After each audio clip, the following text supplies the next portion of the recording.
આપનું સ્વાગત છે. નમસ્કાર. ભગવાન વિષ્ણુ કહે છે કે ગાયના કયા શ્રાપના કારણે આજે પણ મહિલાઓ ઘણું દુઃખ ભોગવી રહી છે.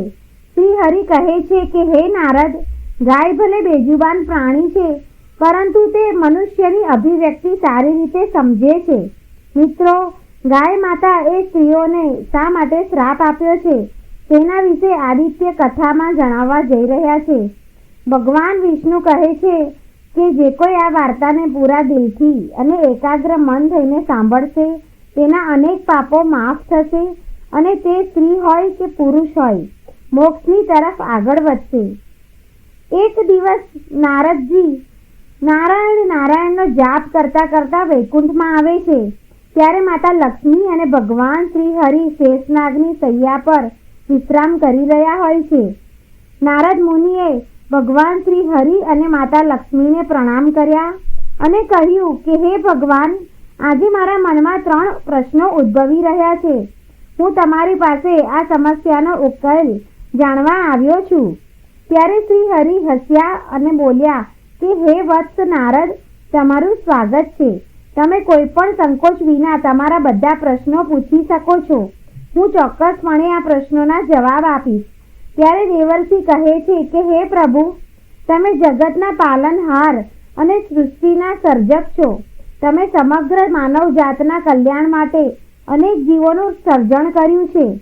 પરંતુ આજે હું ઈચ્છું છું કે શ્રેષ્ઠ પ્રાણી ગાય વિશે મારે જાણવું છે. મારો પહેલો પ્રશ્ન છે કે ગાય માતાએ સ્ત્રીઓને શા માટે શ્રાપ આપ્યો છે? મારો બીજો પ્રશ્ન છે કે મનુષ્ય માટે એવી કઈ વસ્તુઓ છે જે ગાયને ખવડાવવાથી પુણ્ય કે પાપ મળે છે?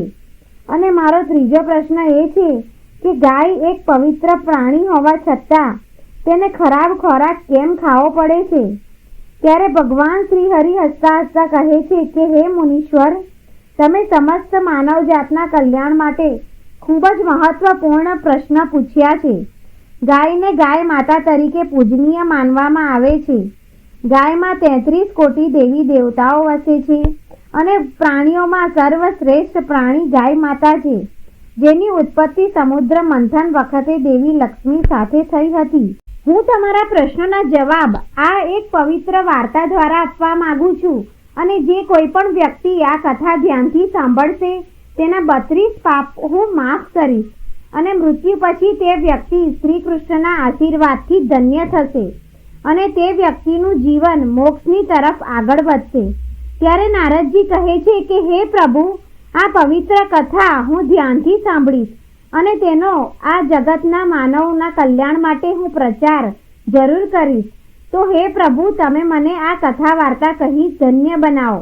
ત્યારે ભગવાન શ્રી હરિ કહે છે કે હે નારદ, એક સમયે એશિયા દેશમાં એક ખેડૂત હતો જેનું નામ જ્ઞાન હતું અને તેની ગાયનું નામ નંદિની હતું. જ્ઞાન દરરોજ તેની ગાયને ચરવા માટે ખેતરમાં લઈ જતો. આ નંદિનીની રોજે રોજ સેવા કરતો. નંદિની પણ તેના માલિક જ્ઞાન સાથે ખૂબ જ લગાવ રાખતી હતી અને તેનું એક વાછરડું પણ હતું. તે હંમેશા તેની સાથે રહેતું હતું. તેઓ બંને એકબીજા સાથે પ્રેમથી વ્યવહાર કરે છે. તેમજ ઘણા વર્ષો સુધી જ્ઞાન તેની ગાય નંદિનીની સેવા કરતો રહ્યો અને નંદિનીએ પણ જ્ઞાન અને તેના પરિવારને ભરપૂર દૂધ આપીને પોષણ કર્યું. જ્ઞાન આ ગાયનું દૂધ વેચીને તેના પરિવારનું ભરણ પોષણ કરતો રહ્યો. ત્યારબાદ થોડા દિવસો પછી જ્ઞાનના લગ્ન એક ખેડૂતની દીકરી શાલિની સાથે થયા. શાલિની દેખાવમાં સુંદર હતી, પણ તે એક લોભી અને ક્રૂર સ્ત્રી હતી. જે દિવસે તેના લગ્ન કરીને જ્ઞાનના ઘરે આવી ત્યારથી તેણે જ્ઞાનની તેની તમામ માંગણીઓ પૂરી કરવાની હઠ લેવાનું શરૂ કર્યું અને હંમેશા જ્ઞાનને જેમ તેમ બોલતી, અપશબ્દો બોલવા લાગી. તેમજ તેની સાથે દુર્વ્યવહાર કરતી હતી. તે દરરોજ સવારે મોડેથી જાગતી હતી અને મોડા સુધી ભોજન રાંધતી હતી અને બચેલો વાસી ખોરાક ગાયને ખવડાવતી હતી. મિત્રો, ભગવાન શ્રી હરિ કહે છે કે હે નારદ, પછી એક દિવસ શાલિની જ્ઞાનને પોતાના માટે કેટલાક ઘરેણાં ખરીદવા માટે સમજાવે છે અને કહે છે કે સાંભળો છો, આપણે આ ગાયના વાછરડાને વેચી દઈએ, કેમ કે આ વાછરડાની જરૂર નથી. જ્યારે જ્ઞાને તેને ના પાડી ત્યારે જ્ઞાન સાથે તે જોર જોરથી ઝઘડો કરવા લાગી અને બિચારા જ્ઞાને તેની જીદથી નિરાશ થઈને તેની ઈચ્છા ન હોવા છતાં ગાયનું વાછરડું વેચી નાખ્યું. આ કારણે નંદીની ગાય અને જ્ઞાન બંને ખૂબ જ દુઃખી થઈ ગયા અને એકબીજાને જોતા રહ્યા. થોડા દિવસો પછી જ્ઞાનની ગાયે દૂધ આપવાનું બંધ કરી દીધું. શાલિનીએ તેના ઘરની બહાર કાઢી મૂકી અને તેને ઘરે આવતા રોકવા માટે ઘણા અપશબ્દો ઉપયોગ કર્યો. ભગવાન શ્રી હરિ કહે છે કે હે નારદ, ગાય ભલે બેજુવાન પ્રાણી છે, પરંતુ તે મનુષ્યની અભિવ્યક્તિ સારી રીતે સમજે છે અને પછી તે ત્યાંથી ચાલી જાય છે. નંદિનીએ ગામની નજીકના જંગલમાં પોતાનું જીવન જીવવાનું શરૂ કર્યું. થોડા દિવસ પછી ગાય ગર્ભવતી થઈ અને તે એ જંગલમાં પોતાનું જીવન જીવવા લાગી અને થોડા મહિના વીતી ગયા પછી જ્ઞાનની ગાય નંદિનીએ વિચાર્યું કે જ્યારે તેને સંતાન થશે ત્યારે જ્ઞાન અને તેની પત્ની શાલિની કદાચ મને ફરીથી તેમના ઘરે પરત લઈ જશે. તેથી તે જ્ઞાનના ખેતરમાં ગઈ અને એક બીજા વાછરડાને જન્મ આપ્યો. બીજા દિવસે જ્યારે શાલિની ખેતરમાં આવી ત્યારે તેને જોયું કે નંદિની ગાયે તેના જ ખેતરમાં વાછરડાને જન્મ આપ્યો હતો. ત્યારબાદ શાલિનીએ ફરીથી મનમાં તે ખરાબ વિચાર આવ્યો અને હવે મારે તેનું વાછરડું વેચીને પૈસા કમાઈ લેવા છે અને આપણું કુટુંબ દૂધથી સુખી જીવન જીવશે. આવું જ તે નંદિનીના નવજાત બાળક વિશે વિચારી રહી હતી. ત્યારે નંદિનીના લોહીથી જન્મેલું વાછરડું જમીન પર ધીમે ધીમે સરકવા લાગ્યું, જેના કારણે જમીન પર પડેલા કાંકરાના કારણે તેના શરીર પર નાના નાના ઘા દેખાવા લાગ્યા. નંદિની ગાય તેના નવજાત બાળકની આવી હાલત જોઈને ખૂબ જ અસ્વસ્થતા અનુભવવા લાગી અને તે કંઈ કરી શકતી ન હોવાથી વેદનાથી તેના બાળક તરફ જોવા લાગી. તેને આજુબાજુ જોયું પણ કોઈ હતું નહીં, પરંતુ જ્યારે તેને શાલિનીને પોતાની તરફ આવતી જોઈ ત્યારે તેને બૂમ પાડી અને કહ્યું કે હે દેવી, મારા નવજાત બાળક પર કૃપા કરો અને તેના નાજુક શરીરને આ પીડામાંથી મુક્ત કરો. જમીન પર પડેલા કાંકરાથી તેને પીડા થઈ રહી છે. જ્યારે શાલિનીએ ગાયના વાછરડા તરફ જોયું તો તે દુર્ગંધ મારતા લોહીમાં પડેલી તેની માતા તરફ સરકી રહી હતી. ત્યારે ગાયના વાછરડાની આવી હાલત જોઈને શાલિનીને આંચકો લાગ્યો અને તેના પર દયા આવવાની જગ્યાએ તેને ગુસ્સો આવવા લાગ્યો અને ગાયના વાછરડાને ઉપાડતી વખતે તેને કહ્યું કે હું તમારા આવા દુર્ગંધયુક્ત વાછરડાને શા માટે સ્પર્શ કરું?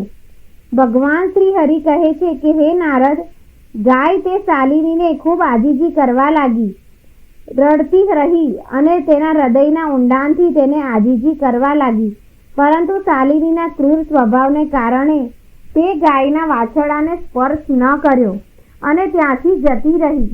ગાય તેને વારંવાર આજીજી કરતી રહી, પરંતુ શાલિનીએ તેની વાત પર ધ્યાન ન આપ્યું. પછી ગાયે ભગવાનને પ્રાર્થના કરી અને કહ્યું કે હે ભગવાન, તમે મારા નિર્દોષ નિષ્પાપ વાછરડાને આટલી જીવલેણ સજા કેમ આપો છો? અમે પ્રાણીઓએ એવું કયું મહાપાપ કર્યું છે જેના કારણે અમારા બાળકોને આવી યાતના ભોગવવી પડે છે? ગાયની આવી કરુણ પુકાર સાંભળીને શ્રી કૃષ્ણ સ્વયં ત્યાં આવ્યા અને ગાય સહિત તમામ જીવોને આશીર્વાદ આપ્યા અને જેવા તેમના બાળકો જન્મ લેશે આ પછી તેઓ તરત જ ચાલવા લાગશે, જેના કારણે તેઓ પોતાની માતાની આસપાસ રહી શકશે.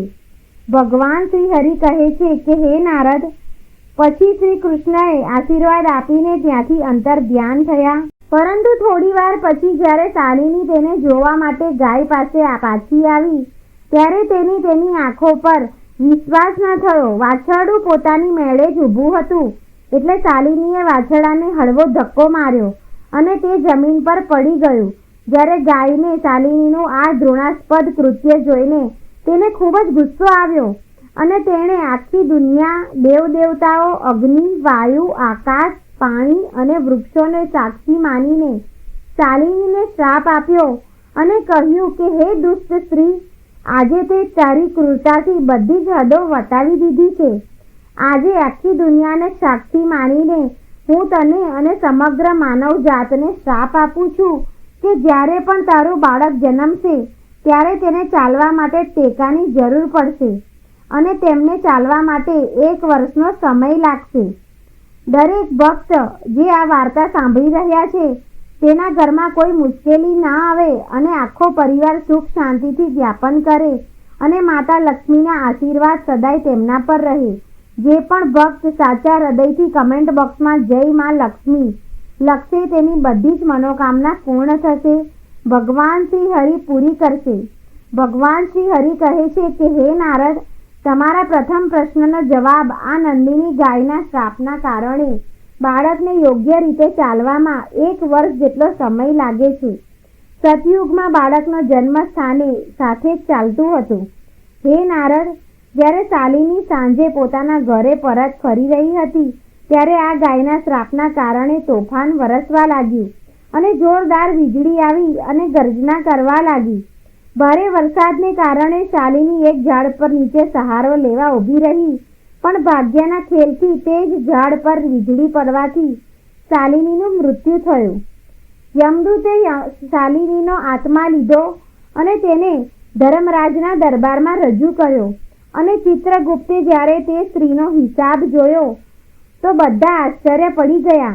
યમરાજે શાલિનીના ગુનાઓ જાણવા માંગ્યા ત્યારે ચિત્રગુપ્તે કહ્યું કે મહારાજ, આ મહિલાએ ક્યારેય તેના પતિનું સન્માન નથી કર્યું. તે હંમેશા મોડે સુધી જાગે છે અને નગ્ન થઈને સ્નાન કરે છે અને આ મહિલાએ તેના આખા જીવનમાં ક્યારેય પૂજા નથી કરી.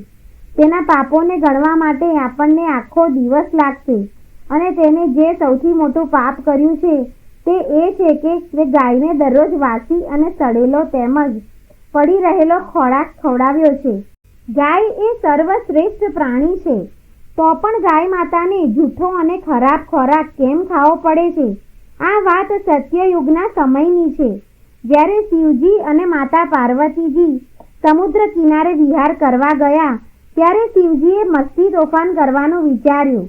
તેણે પાર્વતીને કહ્યું કે હે દેવી, મને અચાનક કોઈ અગત્યનું કામ આવી ગયું છે, મારે જવું જોઈએ. હું મારું કામ પૂરું કરીને પાછો આવીશ. ત્યાં સુધી તમે અહીં મારી રાહ જુઓ. હકીકતમાં શિવજી માતા પાર્વતીને હેરાન કરવા માંગતા હતા. શિવજીની વાત સાંભળીને દેવી પાર્વતી એકલા કિનારે બેસી ગયા અને તેમની રાહ જોવા લાગ્યા.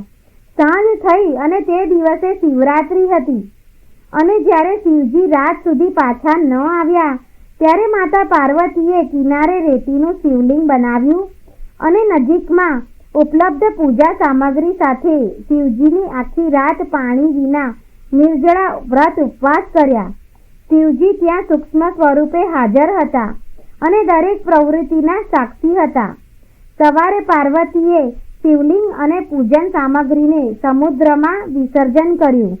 થોડીવાર પછી શિવજી પ્રગટ થયા અને કહેવા લાગ્યા કે હે દેવી પાર્વતી, તમે ગઈકાલે શિવરાત્રી ઉજવી હતી પરંતુ મારી પૂજા તમે નથી કરી. ત્યારે પાર્વતીએ કહ્યું કે તેણીએ પૂજા કરી હતી અને સામગ્રીને સમુદ્રમાં ડૂબાડી હતી. શિવજી હજુ પણ પાર્વતી સાથે વધુ મજાક કરવા માંગતા હતા. તેણે કહ્યું કે પાર્વતીજી, મને પૂજાની કોઈ નિશાની દેખાતી નથી. જો તમે પૂજા કરી હોય તો સાબિતી આપો. ત્યારે માતા પાર્વતીજી સમજી ગયા કે ભગવાન શિવ જાણી જોઈને તેને ત્રાસ આપી રહ્યા છે, કારણ કે જે વિશ્વની દરેક ઘટનાઓનો સાક્ષી છે તેમને પુરાવાની શું જરૂર છે? દેવી પાર્વતી પણ આ મસ્તીનો આનંદ માણી રહ્યા હતા. શિવજીની વાત સાંભળીને માતા પાર્વતીએ ચારે તરફ નજર કરી અને ત્યાં એક ગાય ઊભેલી જોઈ. તેને શિવજીને કહ્યું કે આ ગાય મારી સાક્ષી છે. હું પૂજા કરી રહી હતી ત્યારે આ ગાય અહીં હાજર હતી. શિવજીએ ગાયને પૂછ્યું કે શું પાર્વતીએ પૂજા કરી છે? ત્યારે તે ગાયે ના કહ્યું. શિવજીએ કહ્યું કે પાર્વતીજી, તું જુઠ્ઠું બોલે છે. ગાય તો ના પાડે છે અને નામાં માથું હલાવ્યું છે. તમે મને સાક્ષી આપો. ત્યારે પાર્વતી શિવજી સામે પોતાને જુઠ્ઠું સાબિત કરવાનું સહન ન કરી શક્યા અને ગુસ્સામાં તેણે તે જ ક્ષણે ગાયને શ્રાપ આપ્યો. માતા પાર્વતીએ શ્રાપ આપ્યો અને કહ્યું કે તમે દિવ્ય રીતે જન્મ્યા છો, તમે જગતના કલ્યાણ માટે પ્રગટ થયા છો, એટલે લોકહિત માટે તમારા ગુણ એવા જ રહેશે. તમે જે મુખ દ્વારા જુઠ્ઠું બોલ્યા છો તો જુઠ્ઠું બોલવાની સજા ભોગવવી પડશે. અને માતા પાર્વતી કહે છે કે હવેથી જુઠ્ઠું જ તમારો આહાર બનશે. આવું ખોટું બોલવાથી ગાય માતાને સજા થશે. ત્યારે ગાય તે ક્રોધનો શિકાર બની અને આજ સુધી તેની વંશજોને સારું ભોજન મળવા છતાં ખરાબ ખાવા માટે મજબૂર છે. અને જે વ્યક્તિ ગાય માતાને વાસી ખોરાક આપે છે તેઓ પણ પાપના ભાગીદાર બને છે. શ્રી હરિ કહે છે કે હે નારદ, હવે હું તમને ગાય વિશે અગત્યની માહિતી આપું છું. ઘણીવાર લોકો ગાયના આશીર્વાદ મેળવવા માટે દરેક પ્રકારના વ્રત, પૂજન, અર્ચના કરે છે, પરંતુ એક ગાયને કેટલીક વસ્તુઓ ભૂલથી પણ ન ખવડાવવી જોઈએ. દ્વાર પર આવેલી ગાય માતાને ક્યારેય પણ રોટલી ખવડાવ્યા વિના પાછી ન મોકલો. ગાય માતાને રોટલી અને તાજું લીલું ઘાસ ખવડાવવું જોઈએ. દરરોજ આપણે પહેલી રોટલી ગાય માતા માટે બનાવીએ છીએ, તેથી તે રોટલી હંમેશા ગાયને પ્રેમથી ખવડાવવી જોઈએ. આમ કરવાથી આપણને ઘણું પુણ્ય મળે છે. માતા ગાયને વાસી અને સડેલું ભોજન ક્યારેય ખવડાવવું ન જોઈએ. જ્યારે તે ભૂખી હોય ત્યારે ગાય માતાને તે ખોરાક મજબૂરીમાં ખાય છે, પરંતુ તે વિપરીત અસરો થાય છે. તેના કારણે આપણા ઘરમાં નકારાત્મકતા આવે છે. ગાય માતાને એક શાકાહારી પ્રાણી છે, આથી જ આપણે ગાયને બળજબરીથી માંસાહારી ખોરાક ખવડાવવાનો ક્યારેય પ્રયાસ ન કરવો જોઈએ. આવું કરવું મહાપાપ સમાન છે.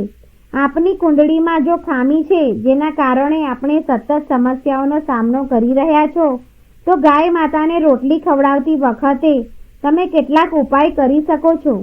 જેમ કે જો જન્મ કુંડળીમાં ચંદ્ર દોષ હોય તો રોટલી પર સફેદ માખણ, મીઠું અથવા ઘી લગાવીને ગાયને ખવડાવો. જો કુંડળીમાં શનિ દોષ હોય તો રોટલી બનાવો તે સમયે લોટમાં થોડા કાળા તલ ભેળવીને રોટલી બનાવો અને પછી તે તાજી રોટલી ગાયને ખવડાવો. શનિવાર અથવા અમાવસ્યાના દિવસે ગાય માતાને ખવડાવો. તેમજ જો મંગળવાર તથા ગુરુ દોષ હોય તો રોટલી પર હળદર લગાવીને ખવડાવવી જોઈએ. આ ઉપાય કરવાથી અનેક ગણા સર્વે પાપોનો નાશ થાય છે. અને દર શનિવારે અને અમાવસ્યાના દિવસે કાળી ગાયને ઘાસ કે રોટલી ખવડાવો અને તેની પૂજા કરો. તેનાથી શનિદોષ ઓછો થાય છે. ગૌમૂત્રમાં ઘણા ખનિજો અને આરોગ્યપ્રદ તત્વો હોય છે, જે આપણા સ્વાસ્થ્ય માટે ફાયદાકારક છે. શરીરને શુદ્ધ કરે છે અને અનેક રોગોથી પણ બચાવે છે. સાથે જ ગૌમૂત્રનો છંટકાવ કરવાથી વાતાવરણમાં પવિત્રતા અને સકારાત્મકતા જળવાઈ રહે છે. તેથી જ આપણા શાસ્ત્રોમાં શરીરને સ્વાસ્થ્ય રાખવા માટે દરરોજ ગૌમૂત્રનું સેવન કરવાનું અને ઘરમાં ગૌમૂત્રનો છંટકાવ કરવાનો. આશા છે કે તમને આ માહિતી પસંદ આવી હશે, તો આ વિડીયોને લાઈક કરો. આવી જ આધ્યાત્મિક માહિતી ધરાવતા વિડીયો જોવા માટે ચેનલને સબસ્ક્રાઈબ જરૂર કરો અને કોમેન્ટ બોક્સમાં જય શ્રી કૃષ્ણ જરૂર લખો.